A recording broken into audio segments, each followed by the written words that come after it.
दोस्तों, लगभग 5000 साल पहले जो दिव्य और अलौकिक ज्ञान भगवान श्री कृष्ण ने अर्जुन को प्रदान किया था, उसे ही श्रीमद् भगवद गीता के रूप में जाना जाता है। तब से श्रीमद् भगवद गीता संपूर्ण मानव जाति का मार्गदर्शन करती आई है।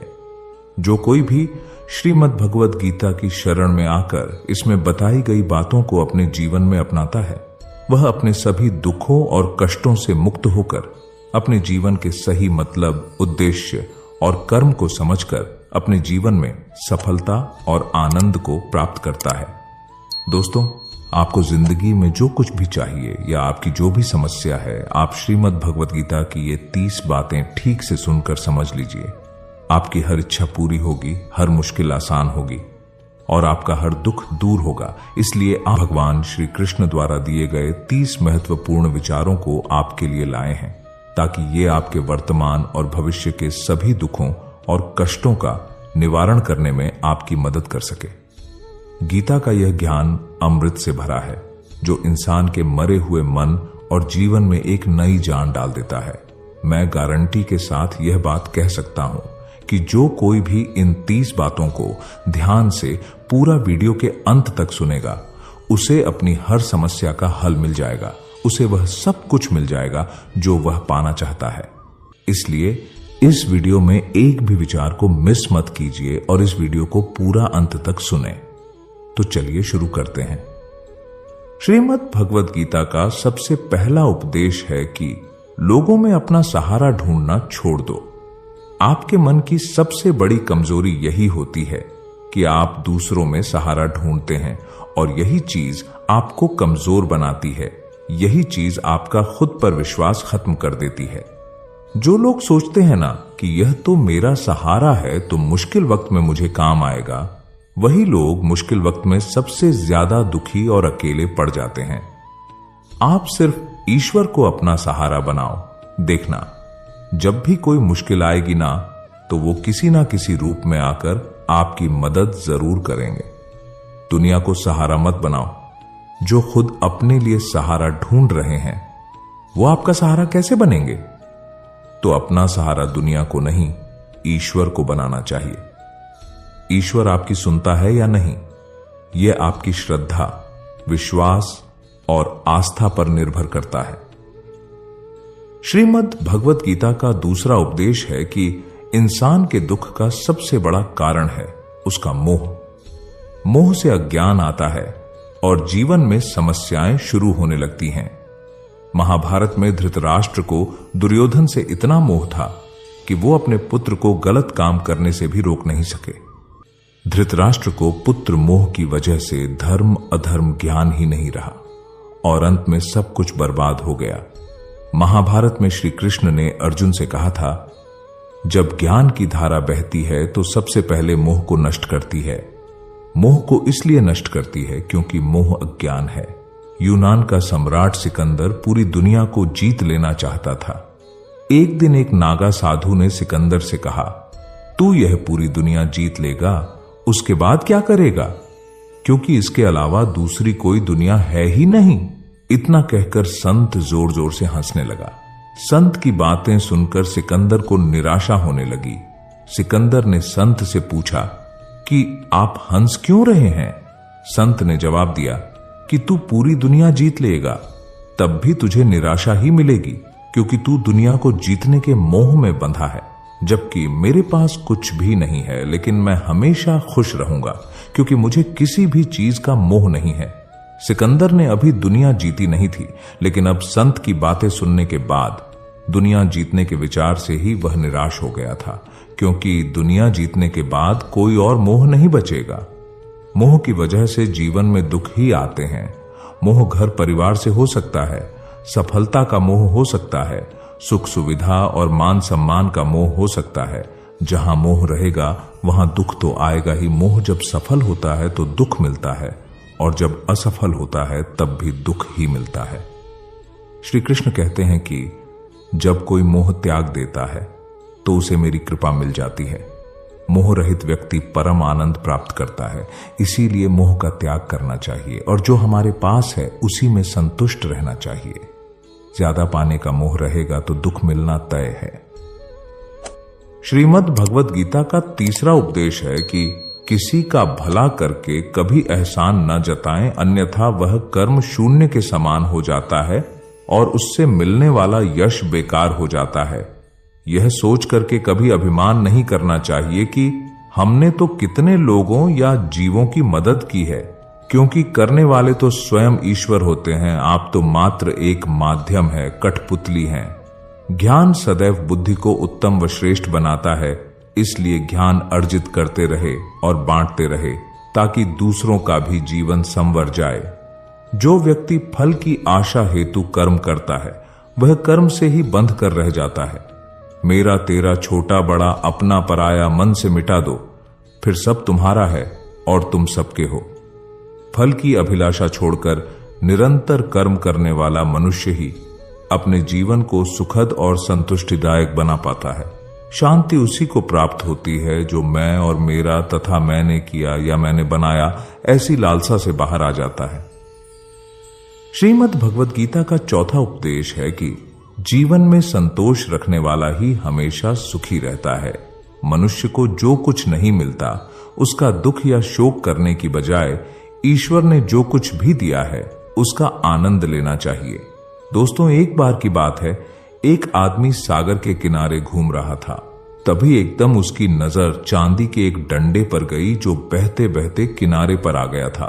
वह खुश हुआ और झटपट उस डंडे को उठा लिया। अब वह डंडा लेकर टहलने लगा।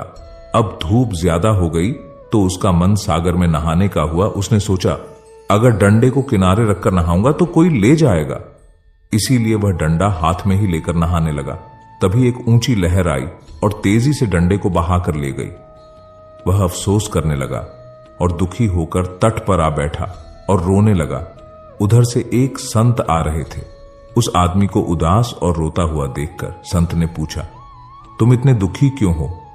उसने बताया, स्वामी जी, नहाते हुए मेरा चांदी का डंडा सागर में बह गया। संत ने हैरानी जताई और कहा, तुम डंडा लेकर नहा रहे थे? वह बोला, क्या करता? किनारे रखकर नहाता तो कोई ले जा सकता था, लेकिन चांदी का डंडा लेकर नहाने क्यों आए थे? स्वामी जी ने पूछा। तब आदमी ने कहा, लेकर नहीं आया था, वह तो यही मिला था। उस आदमी की बात सुनकर स्वामी जी जोर से हंसने लगे और बोले, जब वह तुम्हारा था ही नहीं तो फिर दुख या उदासी कैसी? कभी कभी कुछ खुशियां अनायास ही मिल जाती हैं और कभी कुछ श्रम करने और कष्ट उठाने से मिलती है। जो खुशियां अनायास मिलती हैं, परमात्मा की ओर से मिलती हैं, उन्हें सराहने का हमारे पास समय नहीं होता। इंसान व्यस्त है तमाम ऐसे सुखों की गिनती करने में जो उसके पास नहीं है। आलीशान बंगला, शानदार कार, स्टेटस, पावर वगैरह वगैरह, और भूल जाता है कि एक दिन सब कुछ यूं ही भूलकर उसे अगले सफर में निकल जाना है। तो दोस्तों, भगवान श्री कृष्ण ने तभी कहा है कि तुम्हारा क्या गया जो तुम रोते हो? तुम क्या लाए थे जो तुमने खो दिया? तुमने क्या पैदा किया था जो नष्ट हो गया? ना तुम कुछ लेकर आए थे और ना ही कुछ लेकर जाओगे। जो लिया यहीं से लिया, जो दिया यहीं पर दिया। खाली हाथ आए थे, खाली हाथ ही जाओगे। जो आज तुम्हारा है कल किसी और का था, परसों किसी और का होगा। तुम इसे अपना समझकर मग्न हो रहे हो। बस यही प्रसन्नता तुम्हारे दुखों का कारण है। श्रीमद् भगवद गीता का 5वां उपदेश है कि क्रोध मनुष्य का सर्वनाश कर देता है। क्रोधी इंसान का कोई मित्र ही नहीं होता। हर इंसान उससे दूर भागता है। उसके सारे रिश्ते समाप्त हो जाते हैं। जो इंसान अपने क्रोध को नहीं संभाल सकता वह जिंदगी में कुछ भी नहीं संभाल सकता। क्रोध करना व्यर्थ है। यदि क्रोध में आकर आप प्रतिक्रिया दे रहे हैं तो इसका अर्थ यह है कि आपको ईश्वर के बनाए कानून यानी कि कर्म पर भरोसा ही नहीं है। इसीलिए भगवान कृष्ण कहते हैं, क्रोध से मनुष्य की मति मारी जाती है, यानी मूढ़ हो जाती है, जिसके परिणाम स्वरूप स्मृति भ्रमित हो जाती है। स्मृति भ्रम से मनुष्य की बुद्धि नष्ट हो जाती है और बुद्धि नष्ट होने जाने पर व्यक्ति खुद अपना ही नाश कर बैठता है। श्रीमद् भगवद गीता का 6वां उपदेश है कि व्यक्ति को सुख और दुख दोनों परिस्थितियों को समान भाव से जीना चाहिए। जिस तरह हम खुशियों का स्वागत करते हैं उसी तरह दुख को भी स्वीकार करना चाहिए, क्योंकि जीवन की पूर्णता सुख और दुख दोनों से होती है। दोस्तों, जब महाभारत का युद्ध खत्म हो गया था, तब युधिष्ठिर ने हस्तिनापुर की राजगद्दी संभाल ली थी। सब कुछ सामान्य हो रहा था। एक दिन वह समय आ गया था जो कोई पांडव नहीं चाहते थे। भगवान श्री कृष्ण द्वारिका लौट रहे थे। सारे पांडव दुखी थे। श्री कृष्ण उन्हें अपने शरीर का हिस्सा ही लगते थे, जिसके अलग होने के भाव से ही वे कांप जाते थे। लेकिन श्री कृष्ण को तो जाना ही था। कोई भी श्री कृष्ण को जाने नहीं देना चाहता था। भगवान भी एक एक कर अपने सभी स्नेही जनों से मिल रहे थे। सबसे मिलकर उन्हें कुछ न कुछ उपहार देकर श्री कृष्ण ने विदा ली। अंत में वे पांडवों की माता और अपनी बुआ कुंती से मिले। श्री कृष्ण ने कुंती से कहा, बुआ, आपने आज तक अपने लिए मुझसे कुछ नहीं मांगा, आज कुछ मांग लीजिए, मैं आपको कुछ देना चाहता हूं। कुंती की आंखों में आंसू आ गए। उन्होंने रोते हुए कहा कि हे श्री कृष्ण, अगर कुछ देना ही चाहते हो तो मुझे दुख दे दो, मैं बहुत सारा दुख चाहती हूं। श्री कृष्ण आश्चर्यचकित हो गए। श्री कृष्ण ने पूछा कि ऐसा क्यों बुआ, तुम्हें दुख ही क्यों चाहिए? कुंती ने जवाब दिया कि जब जीवन में दुख रहता है तो तुम्हारा स्मरण भी रहता है, हर वक्त तुम याद आते हो। सुख में तो यदा कदा ही तुम्हारी याद आती है। तुम याद आओगे तो मैं तुम्हारी पूजा और प्रार्थना भी कर सकूंगी। तभी दोस्तों, भगवान श्री कृष्ण कहते हैं कि जो न कभी हर्षित होता है, न द्वेष करता है, न शोक मनाता है, न कामना करता है, तथा जो शुभ और अशुभ कर्मों का त्यागी है, ऐसा भक्तियुक्त पुरुष ही मुझे अति प्रिय है। श्रीमद् भगवद गीता का 7वां उपदेश है कि बहुत ज्यादा मीठे बोलने वालों से और ज्यादा तारीफ करने वालों से सावधान रहना चाहिए, क्योंकि लोग मीठा सिर्फ तभी बोलते हैं जब उनको आपसे अपना मतलब निकालना होता है। आपकी तारीफ भी सिर्फ तभी की जाती है जब उन्हें आपसे अपना काम निकालना होता है। याद रखना कि तारीफ आपको जिंदगी में कभी भी मुफ्त में नहीं मिलने वाली। अगर कोई आपकी तारीफ कर रहा है तो कुछ ना कुछ उसके लिए आपको चुकाना ही पड़ेगा। इसीलिए जो बहुत ज्यादा मीठा बोलते हैं या जो आपकी तारीफ करते हैं, उनसे जरा सावधान रहना चाहिए। श्रीमद् भगवद गीता का 8वां उपदेश है कि अपने मन को शांत रखना सीखो, क्योंकि अशांत मन जीवन में सिवाय दुख के आपको और कुछ नहीं देने वाला, और एक शांत मन आपको जीवन में प्रेम और आनंद ही देगा। दुख और सुख सिर्फ शांत और अशांत मन के परिणाम है। अशांत मन दुख को ही जन्म देता है और शांत मन परम आनंद को जन्म देता है। मन में शंकाओं को कभी जन्म ना दो। ये शंकाएं मन में गलत फहमियों के पहाड़ बना देती हैं, जिससे जीवन का सुख चैन छिन जाता है। तभी श्री कृष्ण कहते हैं कि मनुष्य को अपने मन को वश में रखना चाहिए। जो कोई अपने मन को वश में कर लेता है, उसका मन उसका मित्र बन जाता है, और जो कोई अपने मन को वश में नहीं रख पाता, उसका मन उसका सबसे बड़ा शत्रु बन जाता है। श्रीमद् भगवद गीता का 9वां उपदेश है कि जीवन में आपकी सफलता या असफलता बहुत कुछ आपकी संगत पर निर्भर करती है। मित्रों कहते हैं कि जैसी संगत वैसी रंगत, और जैसी रंगत वैसा जीवन। आप लाख अच्छे हैं, लेकिन यदि आपकी संगत बुरी है तो आप बर्बाद हो जाएंगे। लेकिन यदि आप लाख बुरे हैं और आपकी संगत अच्छे लोगों से है और आप उनकी सुनते भी हैं, तो निश्चित ही आप आबाद हो जाएंगे। कौरवों के साथ शकुनी जैसे लोग थे, तो पांडवों के साथ कृष्ण। शकुनी मामा जैसी आपने संगत पाल रखी है तो आपका दिमाग चलना बंद ही समझो, क्योंकि वो कहते हैं ना कि धर्म से भरा हृदय धर्म का परामर्श देता है, जबकि अधर्म से भरा हृदय अधर्म का परामर्श देता है। आप चाहे कितने भी अच्छे हो, लेकिन अगर बुरे लोगों के साथ रहोगे तो आपका भी वही हाल होगा जो बुरे लोगों का होता है। भीष्म पितामह एक ब्रह्मचारी थे, धर्मात्मा थे, लेकिन वह अधर्म के पक्ष में खड़े हो गए। द्रोणाचार्य भी एक ब्राह्मण थे, लेकिन वह अधर्म के पक्ष में खड़े हो गए, तो अंत में उनका वही हाल हुआ जो एक अधर्मी इंसान का होता है। उनको मृत्यु के समय भयानक पीड़ा का सामना करना पड़ा, इसीलिए गलत संगत में कभी नहीं रहना चाहिए, क्योंकि कई बार आपको उनके संग में रहने की वजह से उनके ही कर्मों की सजा मिलने लगती है। फिर आपको समझ नहीं आता कि मैंने तो कुछ किया भी नहीं, मैं तो सिर्फ उनके साथ रहता हूं, मुझे दुख क्यों मिला। बुरे लोगों का संग आपकी जिंदगी में कभी खुशी नहीं लाएगा, इसलिए हमेशा अच्छी संगत में रहना चाहिए। श्रीमद् भगवत गीता का 10वां उपदेश है कि जीवन में जो भी कार्य करें उसमें पारंगत बने, अर्थात अपने कार्य के मास्टर बने, उसका पूरा ज्ञान अर्जित करें। कहते हैं कि अधूरा ज्ञान सबसे खतरनाक होता है। इस बात का उदाहरण है अभिमन्यु। अभिमन्यु बहुत ही वीर और बहादुर योद्धा था, लेकिन उसकी मृत्यु जिस परिस्थिति में हुई उसके बारे में सभी जानते हैं। मुसीबत के समय यह अधूरा ज्ञान किसी भी काम का नहीं रहता है। आप अपने ज्ञान में निपुणता प्राप्त करें। आपको किसी एक विषय में तो दक्षता हासिल होनी ही चाहिए। इसलिए भगवान श्री कृष्ण कहते हैं, हे अर्जुन, तुम आध्यात्मिक गुरु के पास जाकर सत्य को जानने का प्रयास करो।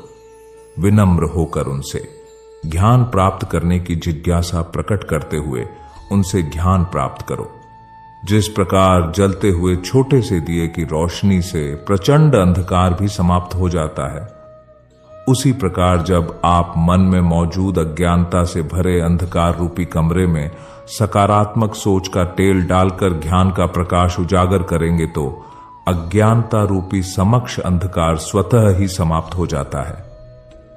श्रीमद् भगवत गीता का 11वां उपदेश है कि फल की आशा से कर्म करने वाले मनुष्य का मन कभी शांत व संतुष्ट नहीं रहेगा, क्योंकि उसकी लालसा हर नए शिखर पर पहुंचती ही रहेगी। ऐसे में उसका मन कभी संतुष्टि का आनंद नहीं भोग पाएगा। जब व्यक्ति फल की अभिलाषा हेतु कर्म करता है और फिर जब उसे उम्मीदों के अनुसार फल की प्राप्ति नहीं हो पाती है तो वह निराश और दुखी हो जाता है। भगवान श्री कृष्ण अर्जुन से कहते हैं, तुम स्वयं को मुझ में समर्पित कर दो, ईश्वर पर भरोसा रखो और निस्वार्थ, निश्चल, निष्पाप और निष्पक्ष होकर बिना फल की अभिलाषा के कर्म करते जाओ। तुम्हारा जीवन सुख और संतुष्टि से भर जाएगा। देखना, दुख कभी तुम्हें छू नहीं पाएगा और मोक्ष की प्राप्ति हो जाएगी। बार बार जन्म लेने वाली अनंत इच्छाएं मनुष्य को अपनी इंद्रियों का गुलाम बना देती हैं। कर्म अच्छा हुआ तो फल अवश्य मिलेगा और कर्म बुरा हुआ तो दंड भी अवश्य मिलेगा।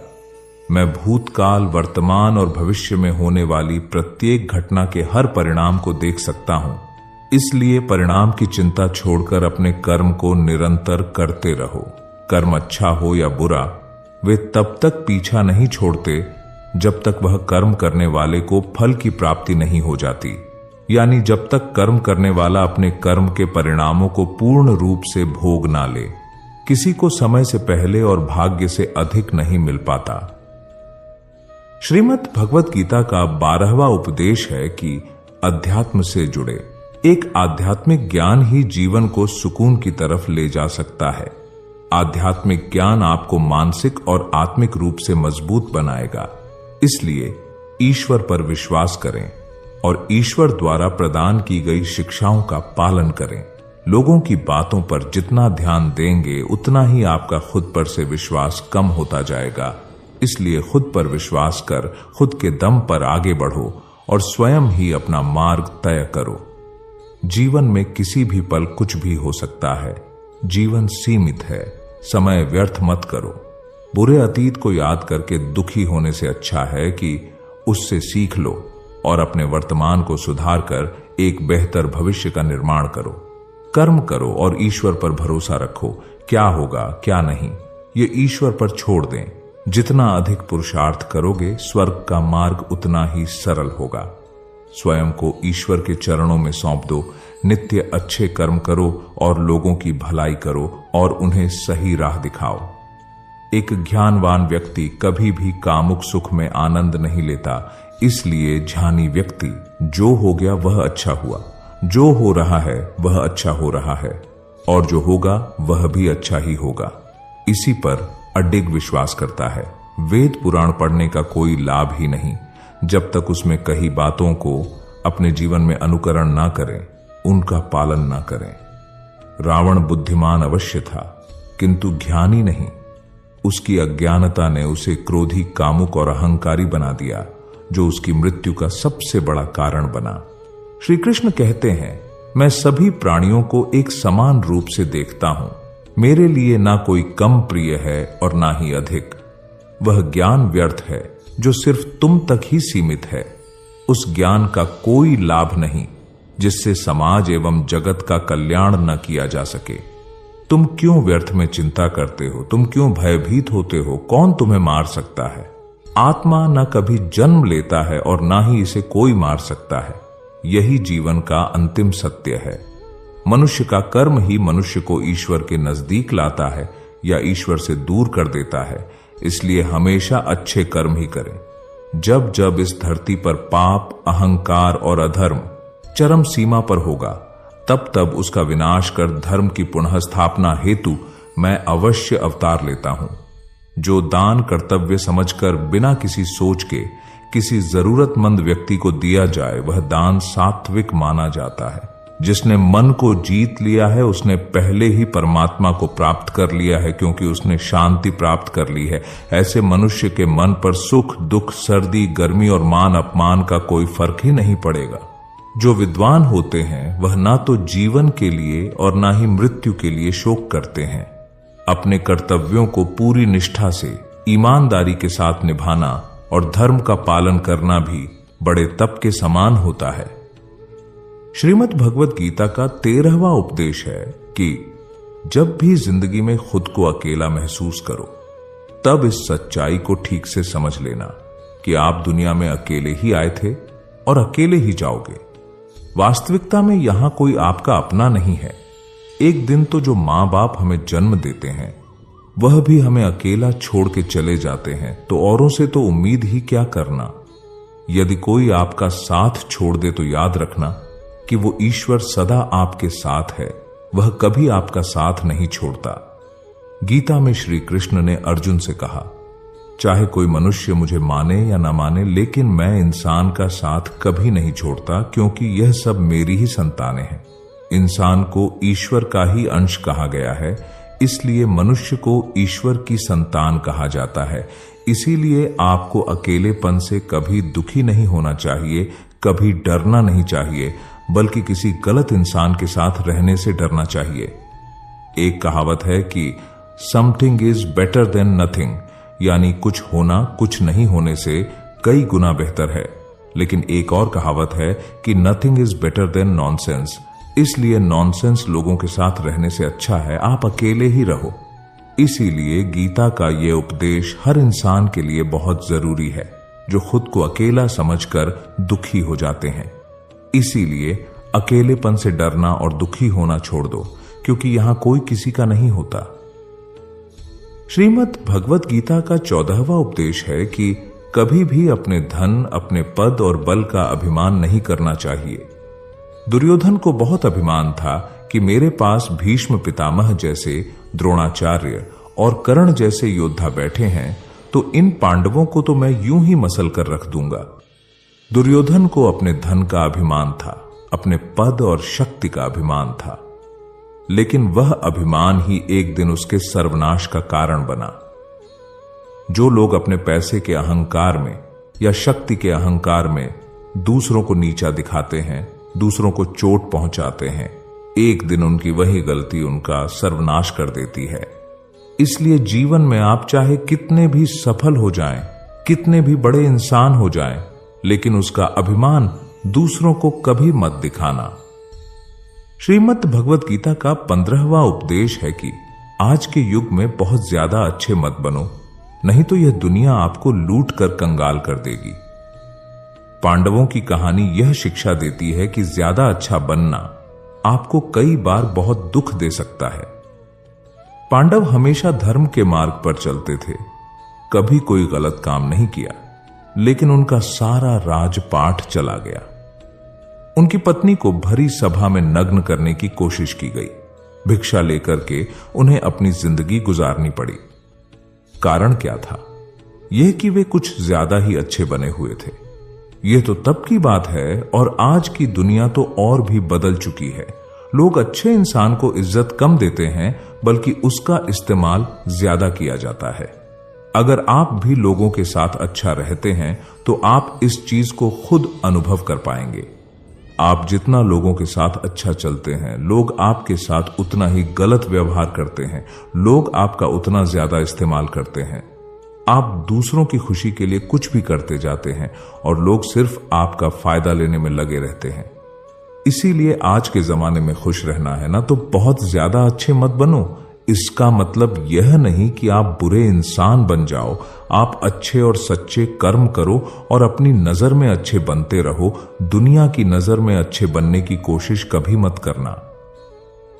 श्रीमद् भगवत गीता का 16वां उपदेश यह है कि आंखों से सच दिखने वाली बात पर भी एकदम से जल्दी भरोसा नहीं करना चाहिए। ऐसी बहुत सी कहानियां आपने सुनी होंगी कि कई बार आंखों से दिखने वाली बात भी सच नहीं होती है। इसीलिए भरोसा करने में कभी भी जल्दबाजी मत करना।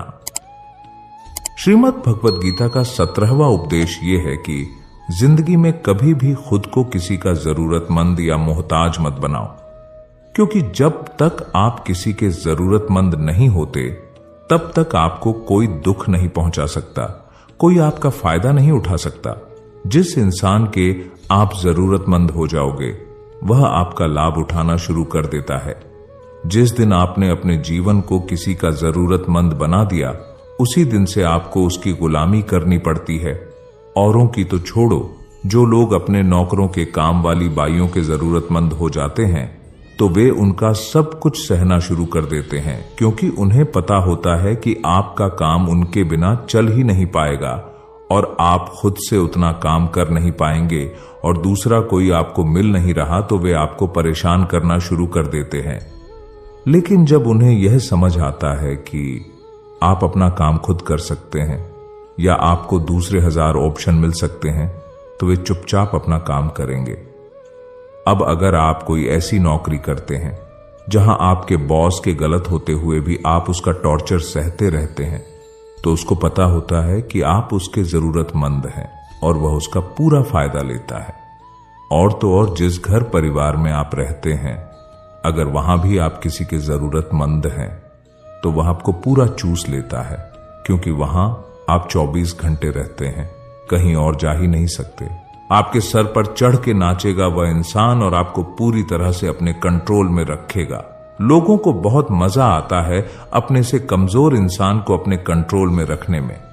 आप चाहे हजारों के लिए अच्छा करो, चाहे हर वो काम करो जिससे उन्हें खुशी मिले, पर ऐसे लोग आपकी गर्दन को दबा के रखते हैं।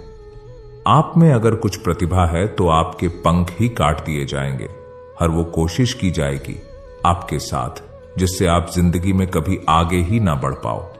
किसी का मोहताज होना मर जाने से भी बदतर होता है।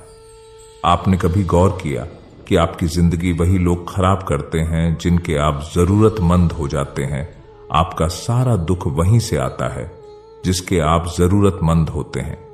जरूरतमंदी सिर्फ शरीर या काम की नहीं होती। सबसे बड़ी जरूरतमंदी तो मन की होती है कि जिंदगी में कोई हमें चाहिए, हमें संभालने के लिए, नहीं तो हम खुश नहीं रह पाएंगे। अकेलापन लोगों से झेला नहीं जाता है।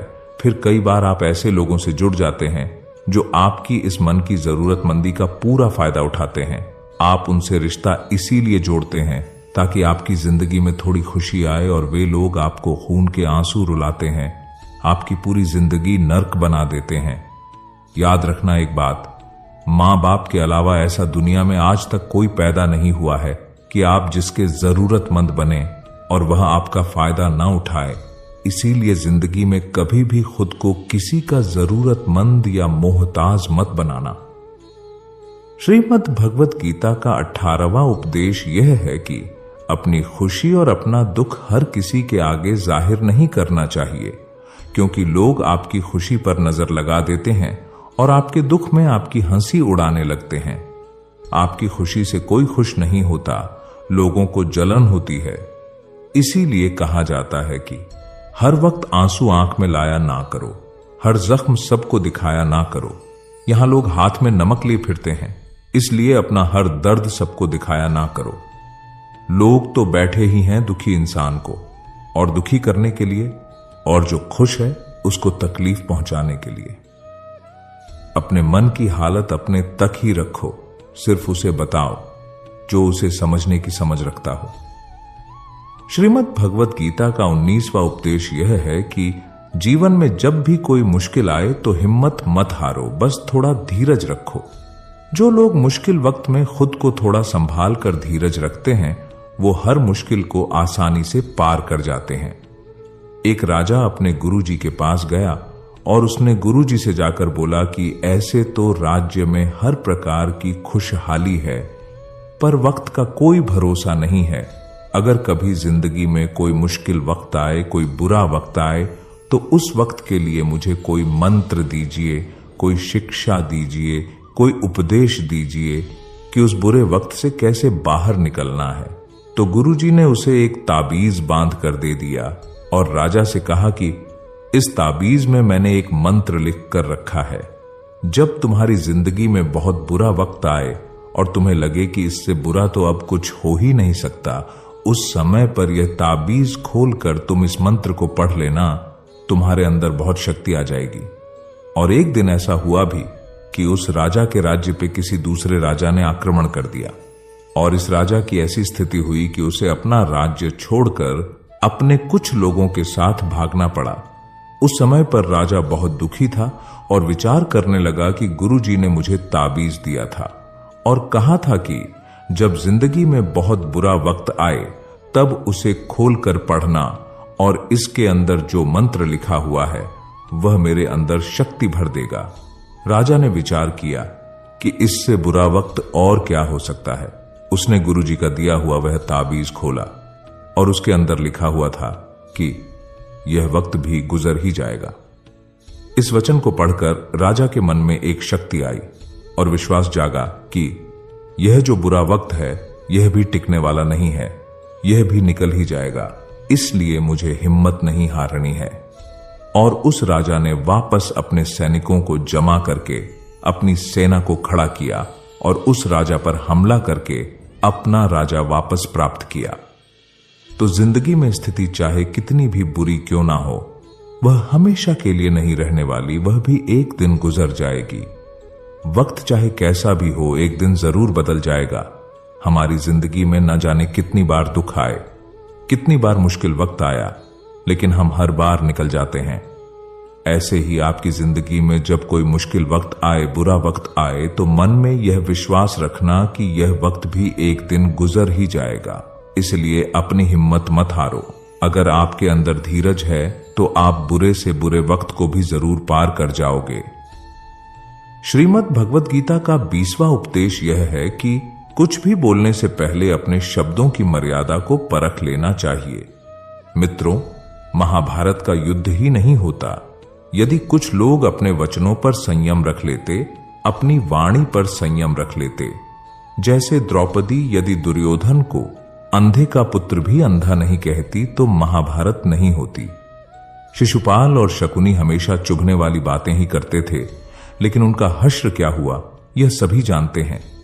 इसीलिए सबक यह है कि कुछ भी बोलने से पहले 1000 बार सोच लेना चाहिए, क्योंकि शस्त्र तो केवल शरीर को घायल करता है, लेकिन शब्द मन और आत्मा को ही घायल कर देते हैं।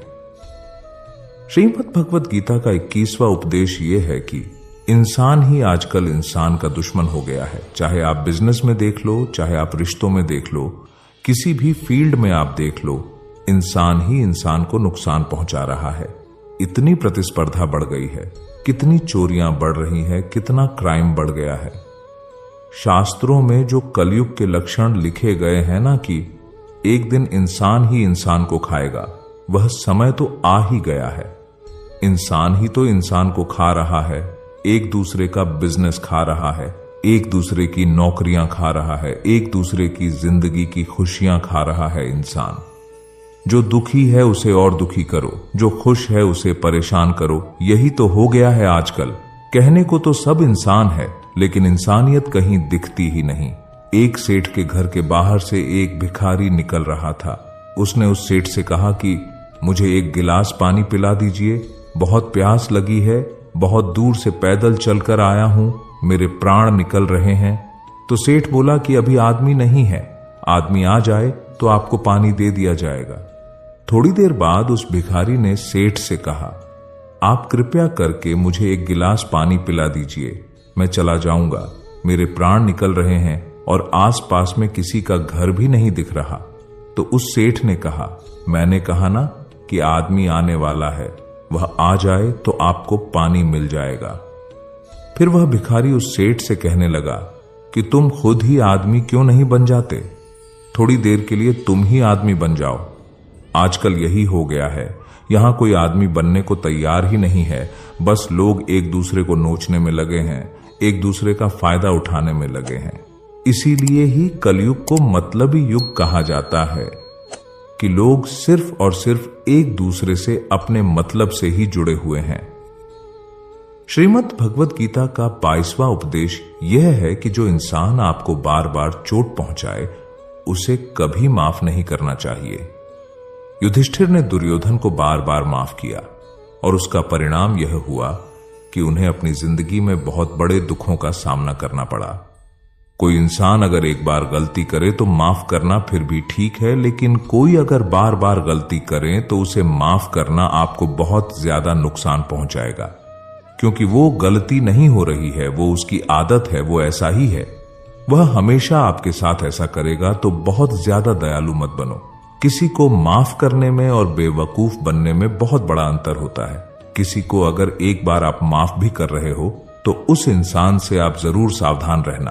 कहते हैं, आजमाए हुए को फिर आजमाना मिट्टी मुंह में डालने के बराबर होता है। जिससे धोखा खाया है, जिससे आपको तकलीफ मिली है, उस पर भरोसा गलती से भी मत करना। तो माफ उतना ही करो जितने में आप बेवकूफ ना लगे। श्रीमद् भगवत गीता का 23वां उपदेश यह है कि जन्म और मृत्यु की चिंता किए बगैर अपना कर्म करो। श्री कृष्ण अर्जुन से कहते हैं कि हे अर्जुन, मृत्यु जीवन का अटल सत्य है जिसे टाला नहीं जा सकता और ना ही झूठा साबित नहीं किया जा सकता है। यह शरीर तो किराए के घर की तरह होता है, जहां हम कुछ समय के मेहमान हैं। शरीर नश्वर है किंतु आत्मा अमर है। जो होना है उसे कोई टाल नहीं सकता और जो होना ही नहीं है उसके बारे में शोक व चिंता करना स्वयं की परेशानियां बढ़ाने के ही समान है। जो भी जन्म लेता है उसकी मृत्यु निश्चित है और मरने वाले का पुनः जन्म निश्चित है। इसलिए जो अटल है उसके विषय में तुमको शोक नहीं करना चाहिए। सच्चाई से कभी दूर नहीं भागा जा सकता है, इसलिए सत्य को स्वीकार कर लेने में ही हमारी समझदारी है। झूठ को जानबूझकर सत्य मानकर जीना ही बहुत बड़ी गलतफहमी कहलाती है। स्वयं की व्यक्तिगत सोच गलतफहमियों को भी जन्म दे सकती है, इसलिए स्वयं की व्यक्तिगत सोच को दूसरों पर कभी नहीं थोपना चाहिए। वासना, क्रोध और लालच ये नरक के 3 द्वार होते हैं। बिना मोक्ष के जन्म मरण के चक्र से छुटकारा नहीं पाया जा सकता। जिस प्रकार अग्नि सोने को परखती है, उसी प्रकार संकट वीर पुरुषों को परखता है। बिना किसी पुरुषार्थ के आप अच्छे फल व सकारात्मक परिणाम की कामना ही नहीं कर सकते। यदि आप धर्म के मार्ग पर चलते हैं तो परिणाम की चिंता किए बिना अपने धर्म का निडरता से पालन करें। श्रीमद् भगवत गीता का 24वां उपदेश यह है कि जिस रिश्ते में मर्यादाएं टूट जाती हैं वहां सिर्फ सर्वनाश ही होता है। कोई आपसे बड़ा है या छोटा है, अगर वो रिश्तों में अपनी मर्यादाओं को तोड़ देगा तो वह रिश्ता कभी नहीं टिक सकता। रिश्ता सिर्फ तभी चलता है जब 2 लोग एक दूसरे का सम्मान करते हैं, कदर करते हैं और कभी अपनी लिमिट क्रॉस नहीं करते हैं। जिस रिश्ते में कोई लिमिट नहीं है, एक दूसरे की इज्जत नहीं है, वह रिश्ता आज नहीं तो कल खत्म ही हो जाता है। श्रीमद् भगवत गीता का 25वां उपदेश यह है कि जो दूसरों के साथ छल करता है उसका अंत बहुत बुरा होता है। दुर्योधन के मामा शकुनी और दुर्योधन ने पांडवों के साथ जीवन भर छल किया, पथ पथ पर उन्हें धोखा दिया, कभी ईमान से उनके साथ नहीं चले और उसका परिणाम दुर्योधन को यह मिला कि उनके दल का हर एक बड़ा योद्धा छल के द्वारा ही मारा गया, क्योंकि दुर्योधन ने जैसा कर्म किया था उसको वैसा ही फल मिला। जीवन भर उसने छल किया तो अंत में उसकी खुद की मृत्यु भी एक छल से ही हुई थी। इसीलिए कोई अगर खुद को बहुत ज्यादा चालाक समझता है कि दूसरे को धोखा दे दिया, दूसरे को बेवकूफ बना दिया, तो एक दिन कोई आएगा उसकी जिंदगी में भी, वो उसको ही धोखा देगा।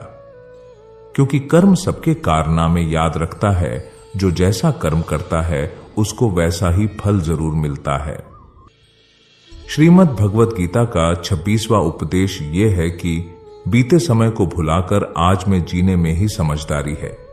आप अपने गुजरे हुए बुरे वक्त को भूल जाओ, क्योंकि अगर आप गुजरे हुए वक्त के दुख में जीते रहोगे, उसके पश्चाताप में जीते रहोगे, तो आज भी आप कभी खुश नहीं रह पाओगे।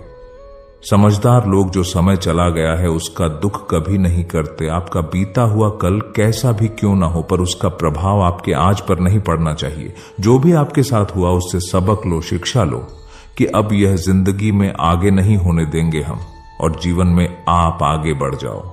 कई बार लोग रोते रहते हैं कि उस इंसान ने मेरे साथ इतना गलत किया, इसीलिए आज जिंदगी में मैं इतना दुखी हूं। लोग कोसते रहते हैं दूसरों को कि उसकी वजह से मेरी जिंदगी में दुख है, उसकी वजह से मेरी जिंदगी खराब हो गई है। लेकिन जब तक आप उसे कोसते रहेंगे, आप जिंदगी में कभी खुश नहीं रह पाएंगे, कभी आगे नहीं बढ़ पाएंगे। जो हुआ, जो लोगों ने आपके साथ किया, उसे आप बदल नहीं सकते, लेकिन आपका आज आप जरूर बदल सकते हैं। कल के दुख से छूटना चाहते हो तो कल में नहीं, आज में जीना शुरू करो। आपको ऐसा एक भी इंसान नहीं मिलेगा जो अपने कल में जीता हो और प्रसन्न रहता हो। सिर्फ वही इंसान खुश रहेगा जो अपने आज में जीता है। कल में जीने वाला इंसान किसी न किसी पीड़ा से जुड़ा होता है, किसी न किसी दुख, किसी न किसी पश्चाताप से जुड़ा होता है। कल में जीना आपकी जिंदगी की सारी खुशियां छीन लेगा। तो जितना हो सके अपने पास्ट को भूल जाइए और अपने वर्तमान में जीना शुरू कीजिए। श्रीमद् भगवत गीता का 27वां उपदेश यह है कि जीवन में कई बार नया शुरू करने के लिए पुराने को पूरी तरह से मिटाना पड़ता है। श्री कृष्ण से कुंती ने पूछा था कि हे कृष्ण, क्यों तुमने इतना बड़ा महायुद्ध करवा दिया? तो श्री कृष्ण ने बोला कि अधर्म बहुत बढ़ गया था और इस अधर्म का पूरी तरह से नाश करने के लिए, एक नए युग को लाने के लिए पुराने का सर्वनाश करना बहुत जरूरी होता है।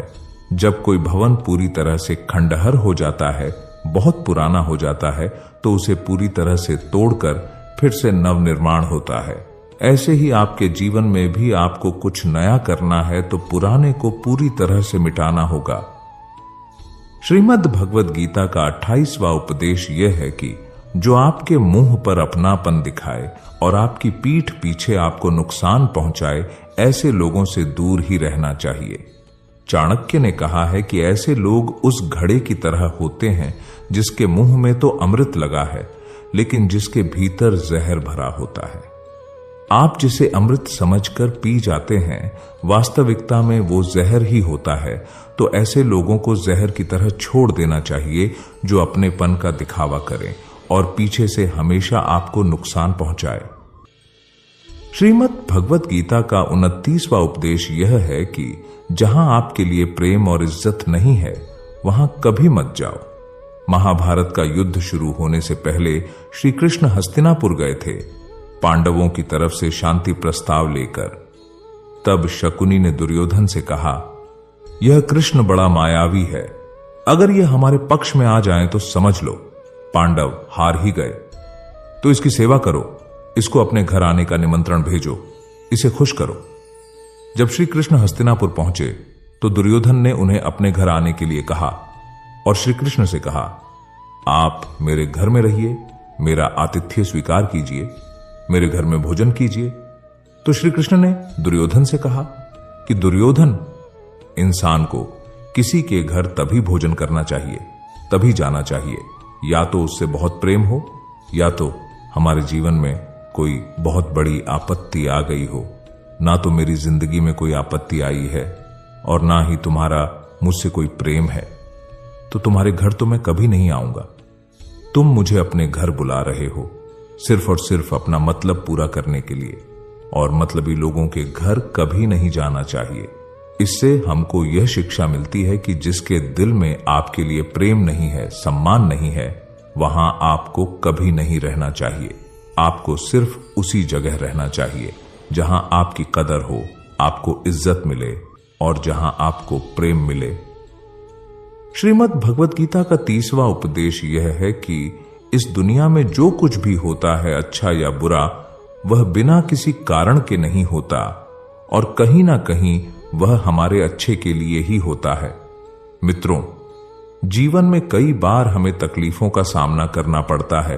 तब हमें लगता है कि हमारे ही साथ ऐसा क्यों हो रहा है, लेकिन समय के गुजरने के साथ साथ हमें यह एहसास भी होने लगता है कि जो हुआ अच्छा हुआ।